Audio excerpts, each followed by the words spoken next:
I appreciate you guys taking a look at it. If you haven't read it, read the first 2 chapters. Let's go ahead and read the next 2 chapters as well. So go through chapter 4 over your break, and we'll talk about those. Okay? All right. So I'm doing a presentation on Haitian food. Yeah. Let's see. So there are various breakfasts. None of them sound regular. There's the soup panade. It's like a soup with bread in it, and then it's got V8 and various other things. Herring is a bird, I'm pretty sure. Possibly a fish. I don't know. Fish. All right. But they tend to kind of mix stuff together. There's the Zayak pen, and that's another thing. Their foods sound very irregular, but the Zayak pen, it's bread and it's basically an egg sandwich, if you've ever had that. So that wouldn't be too irregular, but those are breakfasts.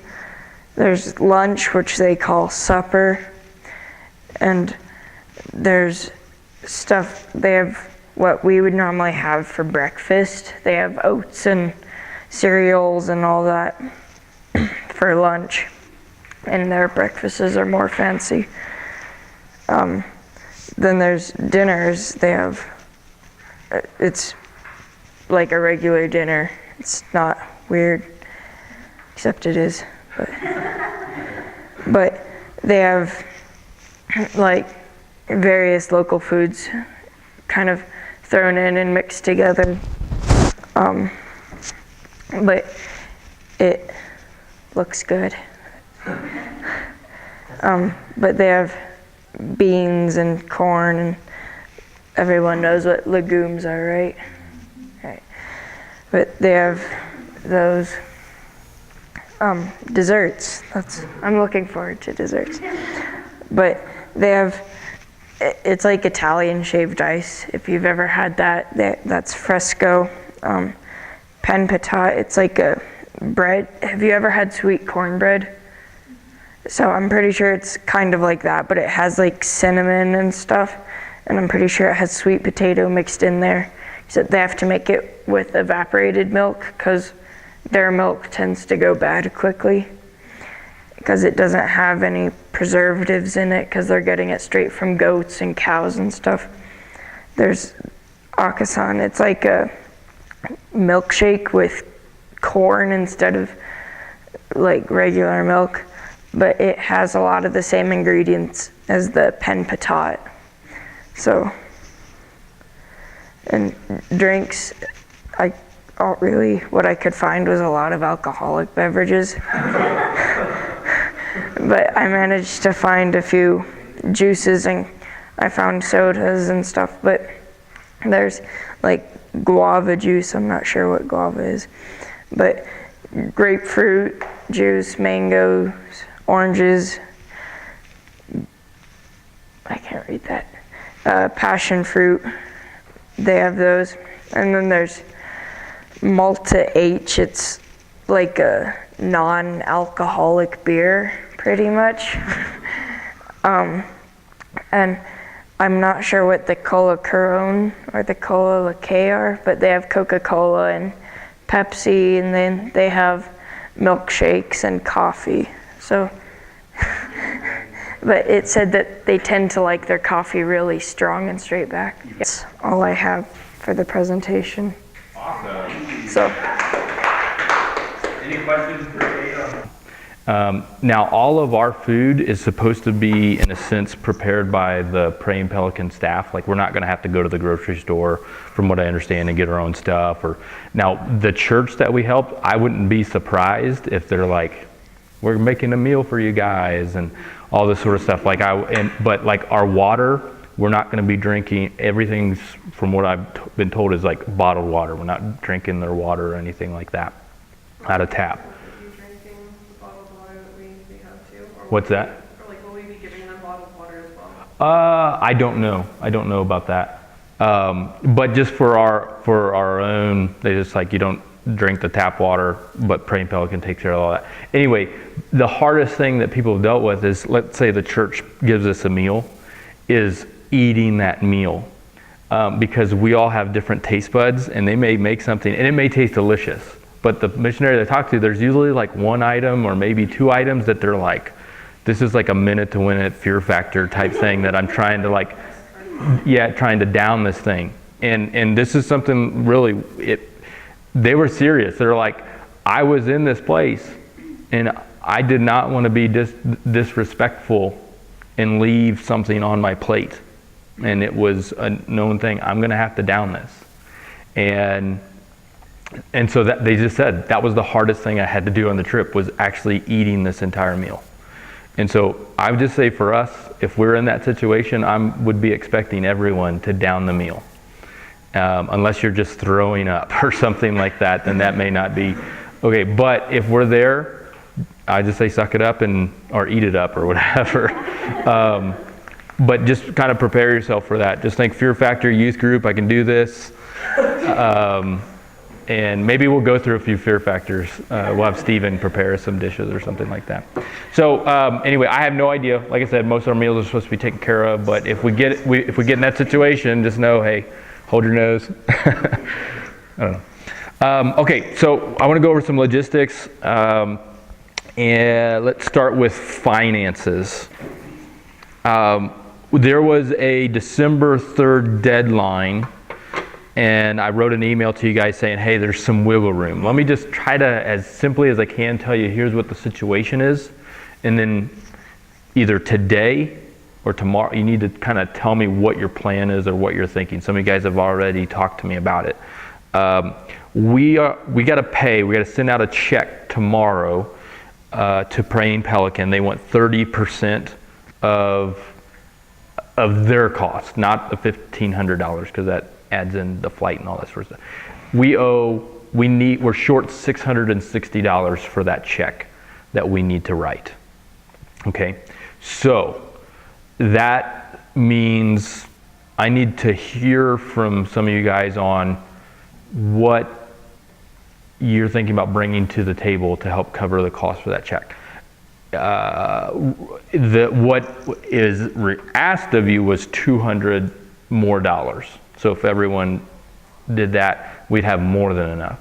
So if you can only do $50 or $100, or you don't have to do 200 or whatever. But I was in the boat where I had $100 on the deposit, and then I was like, okay, I'll put another $100 toward that cost. So there's wiggle room for everyone. If it's $0 for you, if you're like, Mike, I just don't have any, that's fine, just let me know. You're still going to owe the total $1,500 by the end of the trip. It's just, this is a good faith payment to Praying Pelican. They want to know, hey, are you guys, we know you're going, but we want to make sure you're moving forward with this payment stuff. The next payment won't be until a month before the trip, the final $1,500, and that will be in April 22nd. So think about it, but let me know either through phone, face-to-face contact, text message, email, what you're planning on doing. We're sending that check out tomorrow. So if you've already paid for the second round, you're good to go. And if not, think about it. If you were able to do $100, if everyone did $100, we'd be fine. But I don't know. It depends on your situation, but that's kind of where we're at right now. So letter writing. So has anyone actually written their letter and sent it out? No? Okay. I think we're all in the same boat. So I gave you, this is my draft letter. All right, so it's in draft mode. Here's kind of what I'm thinking. I've talked with several of you, and then we're all kind of on the same page. So probably what I'm going to do, and you can do it whenever you want, but I'm going to wait to send these out until after Christmas. Let the Christmas season go, and then in January, start sending them out. So there's my draft letter. You already had Risa come and share with you about, hey, here's the kind of the key themes behind the each paragraph, in a sense. A little bit of personal information, a little bit of this, a little bit of here's what we're doing, here's why I'm going. Write it, don't copy word for word, all right? But write your own, make it pretty if you can. And then I also put in there on cardstock little slips of paper. And what we'll probably do is you'll need to email me and say, hey Mike, can you make this many? I need this many. And then we'll try to print them up and get them to you. So I made this morning, actually last night and this morning. And so I wanted to, if you guys can kind of proofread it, maybe if Paul's sermon's not going so well, no, he's going to preach a good sermon. But no, if you can just proofread it, if you see any errors or anything like that, and then obviously you would cut it in so there's 3 per paper. You can stick that in with your letter. You'll have to do return envelopes. I don't have those for you right now. I would put a stamp on it, so all they got to do is just write a check, put it in the mail, and good to go. But write that letter. Let's all plan on sending them out in January. Okay? Any questions on letter writing? Wait, so you want them to mail the check to us and then we give it to you? Yeah, and if they give it to the church, it's fine too. I just had to put something down. Yeah, that's what he said. Do I need to, do you think that's, or would you rather them send it to the church? Either way. I mean, in some ways it's nice that they get it because then they know who's given and we don't have to make that step of Yeah, I like that. letting them know who to thank. Yeah. We decided that to not have them write our name on the note line. Right. Yeah. Yeah. And if they do, we're okay. So It it's, says here 82,015. And then put the person's name up here, so hopefully most people will do that. okay. If, I would say this too, like I wrote mine, it's in draft mode and I just handed it all out to you guys. I haven't proofread it. I'm going to hand it to Rita so she can maybe read it.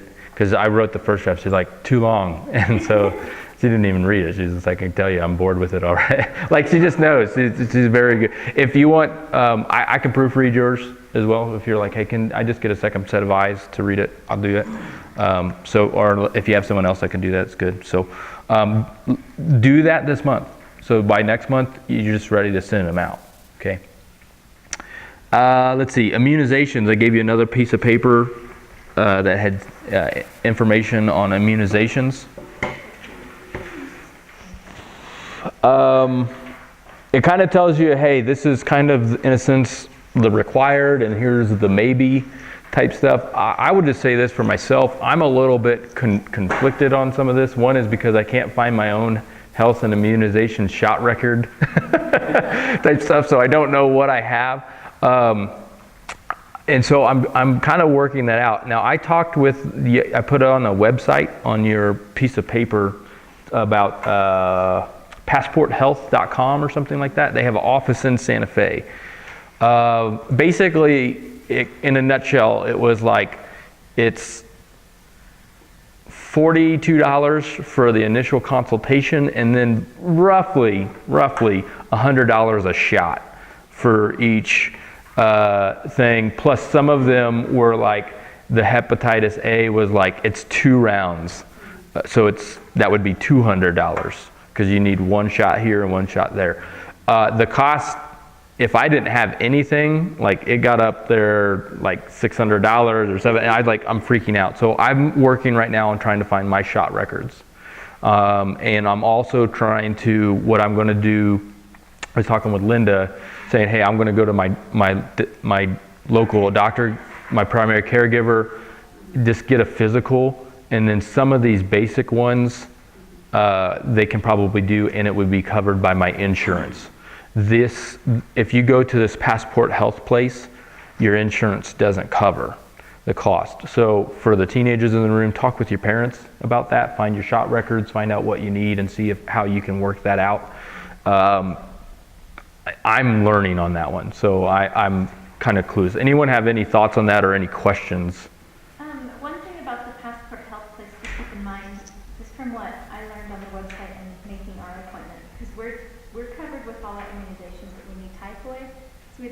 go ahead and let them handle that, since this is their thing.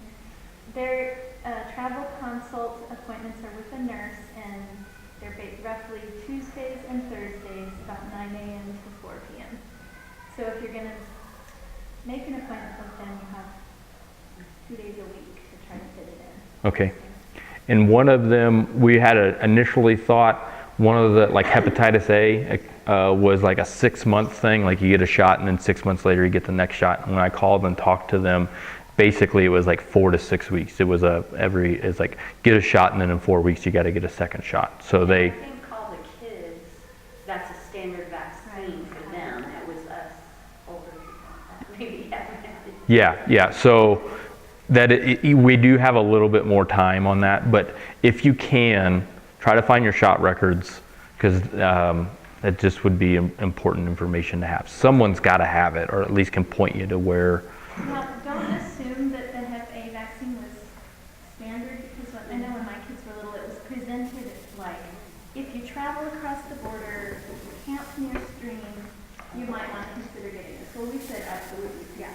My parents would, so I don't know that that is one that is as standard as others. So you guys check that. Okay. So the paper that you have is straight off the CDC website, so that can give you an idea of what is needed, and you can kind of check that with your shot records. That's what you would need shots for, yeah. And so it's kind of a working thing. Well, again, like anything else, we'll work together through that. If you need help or have questions, give me a call and we'll try to figure it out. Like I said, I'm kind of working through that myself. Now I talked with Paul, who's been to Nigeria and stuff, and he's like, oh, I worked with that Passport Health place and they said I needed this and I said I didn't need that, and like, so it isn't, in a sense, in some sense it's like, hey, this is good, but in another sense too, it is your personal decision on some of these things too. So to me, that's kind of where I'm leaving it. It would be highly, obviously, if they're highly recommending that you have this before you leave, then I would trust that. I'm doing it, but at the same time, if you're like, I'm not getting shots or whatever, it's personal decision. Website, Praying Pelican website. All right, so this is the official list here. There's a couple things, or actually there's 3 things on this list. 4 people have not responded at all. One is Joe, Lexi, Nathan, and Stephen Carver. So I'm assuming with this you guys have not gone to the website, the Praying Pelican website at all. You may be missing an email. Have you seen the email that came across? Okay, so what I will do is I will resend the email. So maybe either this afternoon or early this week, you'll get an email. I will try to text you when I send it. So I'm like, hey, check your email. And then if it's not there, you can text me back and say, I didn't get it. All right, basically what you need to do, you'll go on there and say, hey, I am going on this trip, or because you are. But that's one thing they need to know. There is the legal form, which you fill out online right there. And so everyone needs to do that right now. Stephen, Nathan, well, the 4 that I mentioned, and then Gaba and Anthony, you guys need to do the... Sign in. What's that? I tried resetting my password like 3 times and it wouldn't take it. Okay, so... And can you write that down? We'll work on that. Getting you your password. And then along the same line, the other thing is the form, and everyone needs to fill out the form, and that is just the My Info page. So there's another page where you have to fill out your mailing address, then there's like your medical information, and then some other information, and you have to fill out everything in bold on it. And it gives you a little percentage thing at the top on how much, because I was like, I think I filled out everything, and it was only saying I was at 97%, and then I was missing my relationship with Rita as spouse. Like didn't have it on there, and so it was hidden. But everyone needs to do that. Let's see, Linda, you're not completely done on that one. Everyone else that I mentioned before on the legal stuff, Goblin, Anthony, you're in on that. Chris, you are still short on the form, and Lori is still short on the form as well. So that's just a matter of filling out I thought it was another document, but it's just filling out their stuff online. So if you have any questions about what your status is, this is the current one. You can come take a look at this afterwards. Everyone's doing a really good job. Like we're in good shape on that. It's just one administrative thing that I need you guys to take care of, and so I'll try to get on that this week with you guys through email and text to finish that stuff up. Other questions? I will try to send out a meeting recap to kind of go over some of this stuff. I try to get it online as well. Homework, read the next 2 chapters for When Helping Hurts. I haven't made a decision on the Haiti book. It sounds like some of you guys have started reading it, but I haven't made any decisions on when we're going to start reading that. And then the last thing, our assignment for teenagers, when we go upstairs, meet new people. Go meet 2 new faces that you don't know. It's going to be awkward. It's going to be uncomfortable. But that's part of this whole process, is to put us into awkward and uncomfortable situations and let God take care of it. And all we're doing, the purpose behind that, is creating a welcoming environment. You're just saying, hi, my name is Mike Brake. I'm glad you're here. Good to see you. And shake their hand, and that's it. But get yourself outside of your comfort zone and create that welcoming environment. Anthony said it, some of you guys said, hey, our town is spiritually is in poverty in community, in loneliness. And how can we minister to the people who are lonely? Saying hello, a warm greeting, or if you're like Olaf, I like warm hugs. Anthony, he likes that movie. Yes. But no, you have that assignment, and that stands for every week. Go meet 2 new people. Shake hands with them. Be the greeter, even though you're not officially a greeter. Go be a greeter. All right, so let's pray, and then we'll be dismissed, and I'll answer any questions that you guys have. Father, I thank you for this group. I thank you for just this wonderful opportunity to go and serve, but also through this time of training where you're working in us and showing us why you came and the people that you served and how you did it, and giving us a fresh look at how we can be a part of your kingdom, and not only for the future but for now, and how we can serve. I thank you for just the idea of how we can better serve Haiti, but also how we can better serve Los Alamos and seeing the poverty here in our town. So Father, open our eyes and help us to become more like you through this process as we get ourselves into uncomfortable situations, but just trust you the whole way. Ask that in Jesus Christ's name. Amen.